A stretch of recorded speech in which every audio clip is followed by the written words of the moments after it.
Lecture du livre du prophète Isaïe. Consolez, consolez mon peuple, dit votre Dieu. Parlez au cœur de Jérusalem. Proclamez que son service est accompli, que son crime est expié, qu'elle a reçu de la main du Seigneur le double pour ses fautes. Une voix proclame. Dans le désert, préparez le chemin du Seigneur, tracez droit, dans les terres arides, une route pour notre Dieu. Que tout ravin soit comblé, toute montagne et toute colline abaissée. Que les escarpements se changent en plaine et les sommets en larges vallées.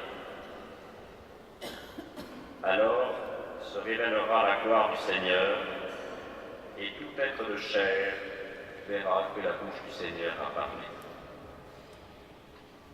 Monte sur une haute montagne, toi qui portes la bonne nouvelle de Sion. Élève la voix avec force, toi qui portes la bonne nouvelle à Jérusalem. Élève la voix, ne crains pas. Dis aux villes de Juda, voici votre Dieu, voici le Seigneur Dieu. Il vient avec puissance, son bras lui soumet tout.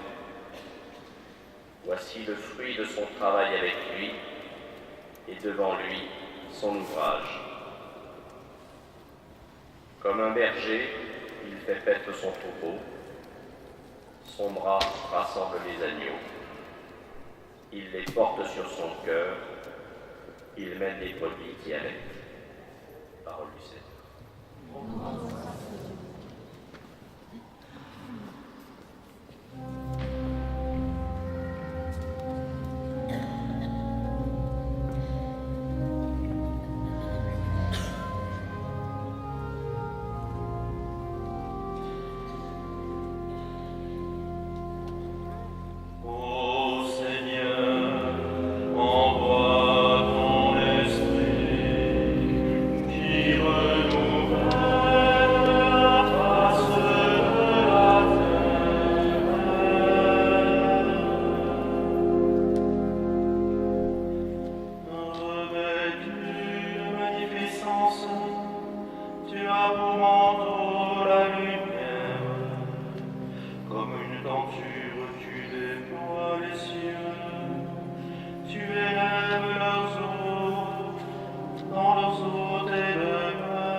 la terre s'emplit de tes biens.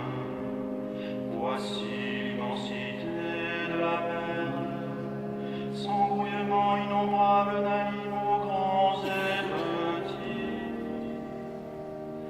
Ô Seigneur, envoie ton esprit, tire-nous vers la face de la terre. Tous ils comptent sur toi pour recevoir leur nourriture au temps voulu.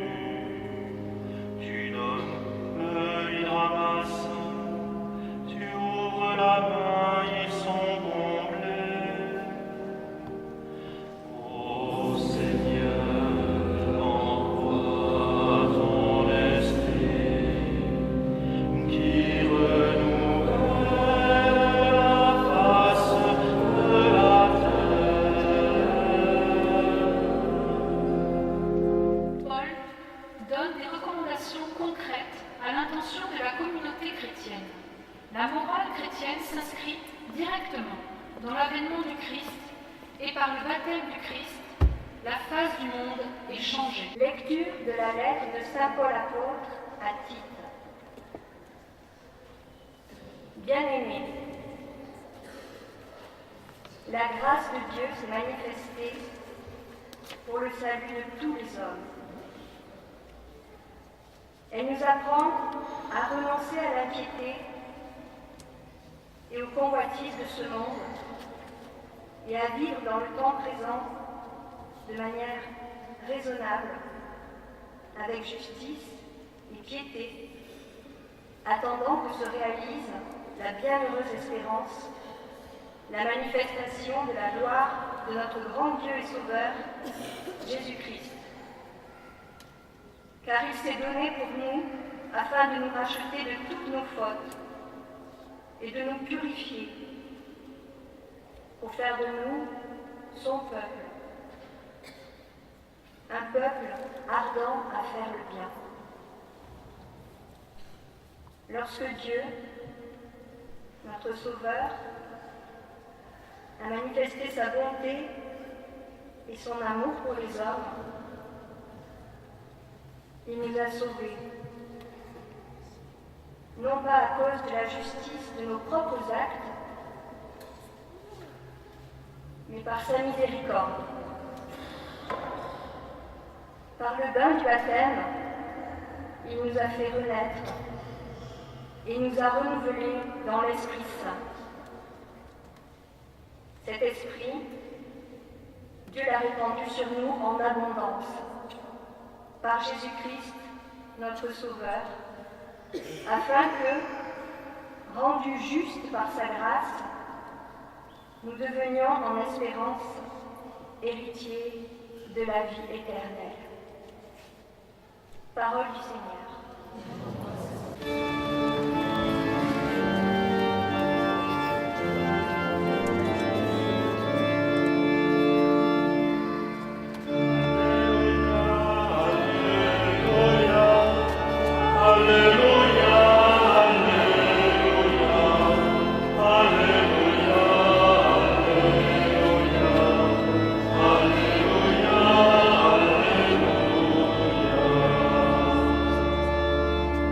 Voici venir un plus fort que moi, proclame Jean-Baptiste.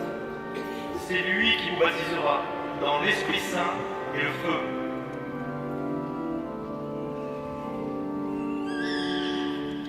Alléluia, Alléluia, Alléluia, Alléluia,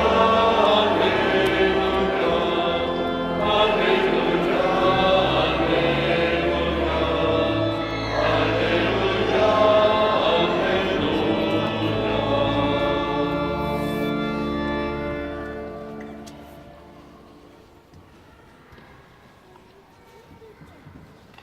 Le Seigneur soit avec vous. et avec votre esprit. Évangile de Jésus-Christ selon saint Luc. Gloire à toi, Seigneur.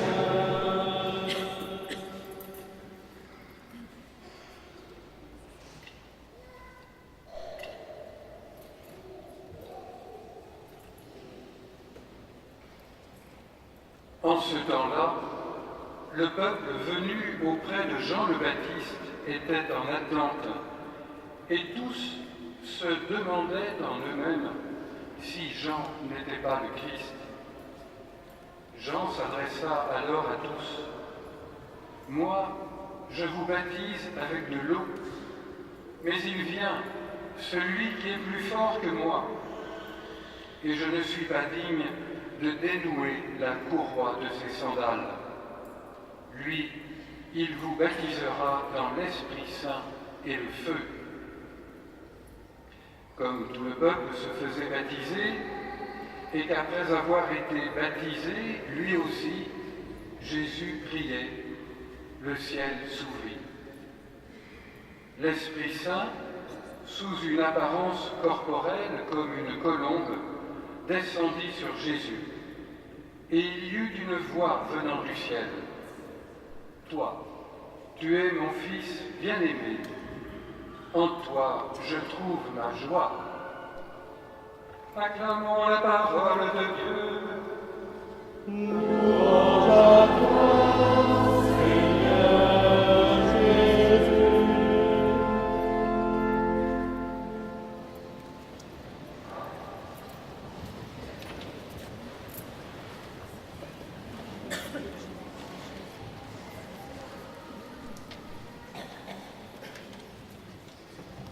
Il y a tant de baptisés dans le monde, et pourtant la violence continue de s'abattre, de sévir. Serait-ce que nous sommes impuissants? Serait-ce que nous ne servons à rien?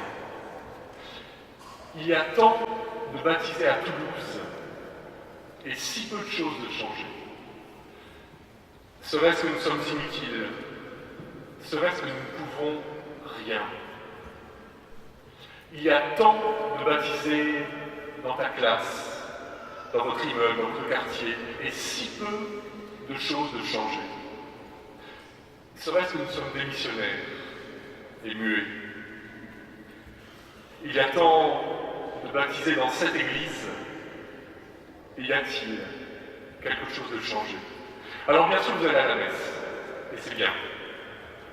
Bien sûr vous priez, et vous demandez ardemment, Seigneur, viens faire cesser cette horreur, et vous demandez à longueur de prière universelle, Seigneur, viens faire mon travail. Et le Seigneur en colère, même si Dieu ne se met pas en colère, hein, on est d'accord, mais il ne doit pas aimer qu'on se moque de lui, que ses fils et ses filles se moquent de lui.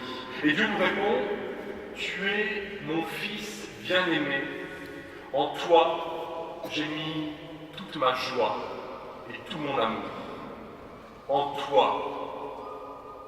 Et toi, qu'est-ce que tu en as fait de mon amour? Tu l'as gardé comme un gérant timide, comme un comptable précautionneux, comme un usurier scrupuleux. Tu l'as gardé pour plus tard, pour quand tu en aurais besoin, pour ta femme, pour tes enfants, pour tes amis. Et pendant ce temps-là, tu laisses crever le monde. Le monde qui attend, le monde qui a soif. Qui d'autre que toi peut lui donner mon amour? Qui d'autre que toi, mon fils, ma fille? C'est à toi que je l'ai donné. C'est en toi que je l'ai déposé. Pour que tu en vives. Pas pour que tu le gardes. Pour que tu le donnes comme moi. Parce que c'est à nous qu'a été donné Jésus-Christ au jour de notre baptême. C'est à nous, pas au monde. C'est à nous, baptisés, de lui donner Jésus-Christ, de lui annoncer cette bonne nouvelle. Si le monde semble parfois s'enfoncer dans les ténèbres, c'est d'abord de notre faute. Parce que c'est nous, la lumière du monde. C'est d'abord parce que nous ne vivons pas de notre baptême, parce que nous ne rayonnons pas le Christ, que le monde s'obscurcit. Ce n'est pas du monde que le Christ se retire, c'est de nous, mes frères. Ici, nous sommes tous baptisés, ou presque, nous le serons bientôt. Et alors, est-ce qu'il y a une différence entre vous et un autre. Et votre voisin, cet ami qui n'est pas baptisé. Aucune. Rien de changé dans votre vie. Rien de différent dans votre manière d'être, de travailler, de vous comporter avec votre patron, vos subalternes. Rien de changé dans votre manière de regarder le plus pauvre. Ah si. Vous venez à la messe le dimanche. Et quoi d'autre? Rien. Alors qu'est-ce que c'est le baptême? Est-ce que c'est une espèce de décoration que vous porteriez fièrement? Un rite de passage, un moment où vous recevez des cadeaux, un marqueur social? C'est quoi le baptême? Votre baptême? Le baptême, c'est l'irruption de Dieu dans une vie. Et quand Dieu vient, ça décale, ça change tout, ça renouvelle la face de votre cœur. Alors bien sûr, il y a deux écueils à éviter. Croire qu'il faudrait être parfait, ou bien attendre de l'être pour être baptisé, et du coup attendre que vous viviez vraiment chrétien, selon les commandements du Seigneur, que vous les observiez tous parfaitement, scrupuleusement, que vous soyez conformes pour demander le baptême, l'horreur. C'est faire une grave erreur de croire qu'il faut être parfait pour demander le baptême. Croire que vous pourriez devenir meilleur sans l'aide de Dieu, sans la grâce de Dieu. Sans moi, dit le Seigneur, vous ne pouvez rien faire. Vous avez bien entendu? Rien. Alors, ne vous débattez pas seul. Si vous aimez Jésus-Christ, demandez-lui son aide. Demandez-lui le baptême.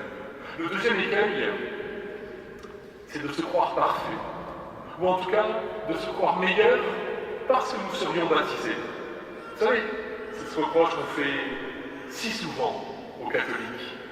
Oui, vous allez pieusement à la messe tous les dimanches, vous faites votre prière le soir, mais bon, regardez, pour tricher, pour frauder, pour mentir, vous êtes comme nous, hein, pour faire la langue de vipère, vous êtes comme nous, alors. Et c'est vrai.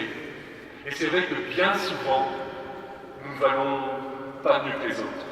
Et nous savons si bien qu'au début de chaque messe, nous commençons par nous reconnaître pécheurs. Le baptême ne nous rend pas parfaits. Il nous rend humbles et ambitieux. L'ambition de Dieu pour nous, celle d'être saints.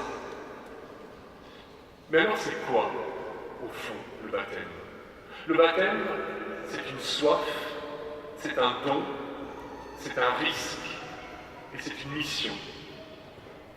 C'est une soif. Vous tous qui avez soif, venez. Voici de l'eau. Pourquoi dépenser votre argent pour ce qui ne nourrit pas, vous fatiguer pour ce qui ne rassasie pas? Parce que le désir de Dieu est inscrit dans le cœur de l'homme, dans le cœur de tout homme. Parce que l'homme est fait pour Dieu et pour rien de moins. Alors bien sûr, vous avez le droit d'aimer le rugby, mais jamais il ne vous comblera. Ça me coûte de vous le dire, mais vous n'êtes pas fait pour l'amour du Stade Toulousain. Et si vous y mettez votre cœur, ben vous serez déçus. Surtout depuis 3 saisons. Et attention que les Toulonnais, les Clermontois ou les Parisiens qui fanfaronnent depuis quelques années ne croient pas le contraire. Hein. C'est pareil pour vous. Alors, si vous avez soif de plus que cela, si vous avez faim d'autre chose, approchez-vous de Dieu. Parce que le cœur de l'homme est fait pour lui et Dieu veut se donner. Parce que le baptême est un don. C'est une grâce, un don de son amour. S'entendre dire au jour de son baptême, « Tu es mon fils, tu es ma fille, et je t'aime. » C'est certain que nous ne méritons pas ce don, mais Dieu nous le fait gratuitement, simplement parce que nous le lui demandons, parce que nous le désirons. Savoir que Dieu nous aime, ça devrait suffire à combler toute notre vie. Alors bien sûr, nous-mêmes, après avoir été baptisés, nous pouvons dire au Seigneur, « Seigneur, je ne t'aime pas, je ne t'aime plus. » Nous pouvons renier notre baptême. Nous pouvons renier notre amour. Mais nous ne pourrons jamais faire que Dieu ne nous aime pas. Parce que ses dons sont sans repentance. Ce qu'il donne, il ne le reprend pas. Car Dieu ne sait que donner. Et même si nous le rejetons, et même si vous l'avez rejeté un jour, il reste là. Il se tient auprès de vous, discrètement. Au jour de votre baptême, il pose sa main sur votre épaule et il ne vous abandonnera jamais. Parce qu'il est riche en miséricorde. Mais le baptême, c'est aussi un risque. C'est le risque de prendre au sérieux la parole de Dieu. La parole que Dieu vous adresse plus que celle de la dépêche, ou Gala, ou Closer. Le risque de croire que l'amour est plus fort que la haine. Le risque du pardon. Le risque de la pauvreté. Le risque d'une vie simple. Le risque d'être moqué. Le risque de vivre à contre-courant. Oui, c'est vrai, le baptême est un risque. Le risque de prendre feu au contact du Seigneur. Le risque d'attraper la sainteté. Eh bien, ce risque-là, nous voulons le courir. Enfin, le baptême est une mission. Il ne nous est pas donné pour nous reposer. Il ne nous est pas donné pour nous engraisser et finir mous et rebus, fût-ce sur un banc d'église à la cathédrale, satisfait de nous-mêmes. Il ne nous est pas donné pour fanfaronner et dire « Oh, moi je suis baptisé ». Il nous est donné pour renouveler la face de la terre. Tout comme Dieu a renouvelé la face de nos cœurs. Il nous est donné pour mettre le feu au monde. Il nous est donné pour annoncer à nos frères que si nous sommes aimés de Dieu, ils le sont aussi. Par le baptême, le Christ nous a renouvelés de fond en comble. C'est sa grâce qui est première, bien entendu. Mais nous devons être dignes de sa grâce. Parce que nous sommes disciples de Jésus-Christ, nous devons être différents. Attention, ce n'est pas vous qui faites la différence, c'est Dieu qui fait la différence en nous. C'est Saint Paul qui le dit. Ce n'est pas moi qui vis, c'est le Christ qui vit en moi. Et nous pourrions dire, chacun de nous, après notre baptême, parce que vous êtes chrétien, parce que vous êtes baptisés, il doit y avoir quelque chose de changé en vous et autour de vous, dans le monde. Alors bien sûr, si vous voulez que rien ne change, vous vous êtes trompé de Dieu. Et vous vous êtes trompé de Dieu. Si vous voulez que rien ne change, alors rejoignez la cohorte des conservateurs, des vieux, des habitués, des sclérosés, des immobiles. Et surtout, refermez votre Bible, oubliez votre baptême et sortez de cette église. Mais si vous êtes prêts à ce que tout change, et vous les premiers, c'est ce qu'on appelle la conversion, alors vous êtes au bon endroit. Car surtout ne croyez pas que tout soit joué au jour du baptême. Le baptême, c'est le tout début de l'aventure. Le baptême, c'est le germe de la sainteté. Le baptême, c'est le début de l'incendie. Vous savez, quand il y a encore qu'une toute petite flamme fragile, et il faut alimenter le feu. Il faut l'alimenter avec le bois de la prière et de la parole de Dieu, avec les bûches des sacrements, de la communion, de la confession surtout. Et vous verrez que votre feu deviendra un brasier immense. Si vous êtes baptisés, mes frères, mes sœurs, si vous êtes baptisés et que vous voulez vivre de cette grâce un peu plus chaque jour, si vous croyez que Jésus-Christ habite en vous, et si vous voulez que tout en vous lui appartienne, si vous croyez qu'il vous a rempli de son amour, alors vous avez déjà changé. Alors dans notre monde, il doit y avoir quelque chose de changé. Alors autour de vous, il va y avoir quelque chose de changé. C'est Dieu qui vous le dit. Mon fils, ma fille, qui d'autre que toi? Toi en qui j'ai mis tout mon amour. Mon fils, qui d'autre que toi dira au monde que je l'aime? Ma fille, qui d'autre que toi donnera aux hommes mon amour?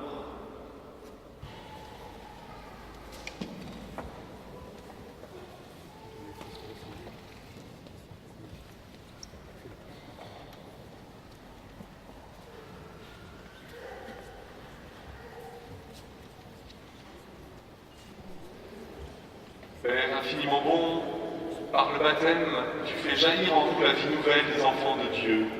Tu rassembles en ton Fils, Jésus-Christ, tous ceux qui sont baptisés dans l'eau et l'Esprit Saint pour qu'ils deviennent un seul peuple. Tu répands ton esprit d'amour dans nos cœurs pour nous rendre libres et nous faire goûter la paix de ton royaume. Tu choisis les baptisés pour qu'ils annoncent dans le monde l'évangile du Christ. C'est toi qui appelles ces enfants qui s'avancent aujourd'hui pour être baptisés dans la foi de l'Église. Nous te le demandons. Bénis maintenant cette eau où ils vont renaître pour vivre de la vie éternelle par Jésus, le Christ, notre Seigneur. Amen. Je crois en Dieu, le Père Tout-Puissant, Créateur du ciel et de la terre, et en Jésus-Christ, son Fils unique, notre Seigneur, qui a été conçu du Saint-Esprit, est né de la Vierge Marie, a souffert sous Ponce Pilate, a été crucifié, est mort et a été enseveli, est descendu aux enfers, le troisième jour est ressuscité des morts, est monté aux cieux, est assis à la droite de Dieu le Père Tout-Puissant, d'où il viendra juger les vivants et les morts. Je crois en l'Esprit Saint, à la Sainte Église catholique, à la communion des saints, à la rémission des péchés, à la résurrection de la chair, à la vie éternelle. Amen. Alors, chacun d'entre vous va avancer à Maria la première, près de la cuve baptismale, pour être baptisé. Et pendant ce temps, frères et sœurs, je vous invite à prier l'Esprit Saint pour tous ces enfants.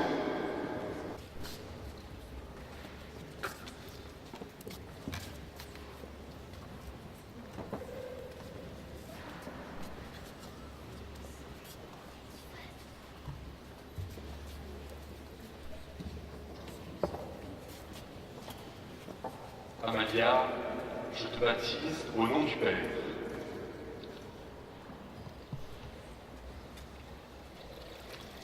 et du Fils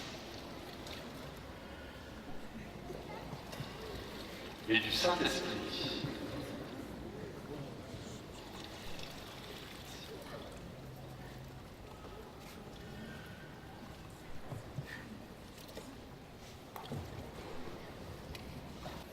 Tu es devenu enfant de Dieu et frère du Seigneur, alléluia.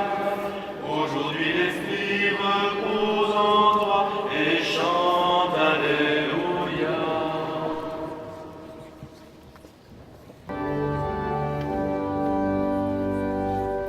Tu es devenu enfant de Dieu et frère de Jésus, alléluia.